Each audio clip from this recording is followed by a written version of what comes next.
Sperm production वरती कुठल्या कुठल्या गोष्टींचा इफेक्ट होतो. तर ह्याच्यामध्ये सगळ्यात महत्वाचा इफेक्ट होता आपल्या आहाराचा, जे आपण खातो त्या गोष्टीचा. मी माझ्याकडे येणाऱ्या प्रत्येक रुग्णाला सांगतो की सगळ्यात पहिल्यांदा मैदा आणि बेसन बंद करा. त्या मैदा आणि बेसनमध्ये एकदम आपल्या शरीराला ड्रायनेस आणणारे, ब्लॉकेजेस निर्माण करणारी जी सिच्युएशन असते ती त्या मैदा आणि बेसनासारख्या पदार्थांच्यामुळे होते.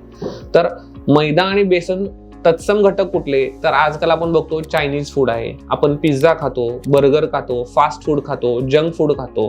तर यांचं काय होतं, ह्यांचा इफेक्ट कसा होतो, जर आपण शुक्र धातू बघितला तर शुक्र धातूचे क्वालिटीज किंवा त्याचे गुणधर्म सांगितलेले आहेत सौम्य, शुक्रम सौम्य म्हणून सांगितलेलं आहे.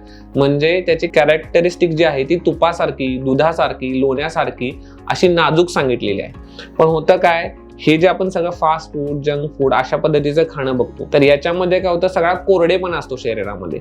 तर जे आपल्या शरीरामध्ये हवं ते तर त्याच्यातून मिळत नाही, उलट जे शरीरामध्ये नको आहे, जसं की ब्लॉकेजेस तयार होणं असेल, जसं की शरीरात कोरडेपणा वाढणं असेल, तर याचा फक्त शरीरावरतीच इफेक्ट होतो असं नाही, याचा मनावरती सुद्धा इफेक्ट होतो. आपलं मन सुद्धा कोरडं होतं, आपल्याला स्ट्रेस यायला लागतो, आपल्याला डिप्रेशन यायला लागतं. तर हे सगळं आपल्या खाण्यापिण्याशी निगडीत आहे. त्यामुळं शरीरामध्ये पोषकांशच व्यवस्थित न मिळाल्यामुळं पहिला रस, आहार रसच चांगला होत नाही, त्यामुळे पुढच्या धातूंची निर्मिती चांगली होते. रक्त धातू चांगला बनत नाही, मांस चांगलं बनत नाही, तुमच्या शरीरामध्ये तुम्हाला फॅटच्या गाठी दिसतील, तुमच्या शरीरामध्ये हार्टचे ब्लॉकेजेस दिसतील, लैंगिक समस्या ह्यांचा एकमेकाशी संबंध असतो, कारण तिथं परत रक्तवाहिनीचा अडथळा असतो.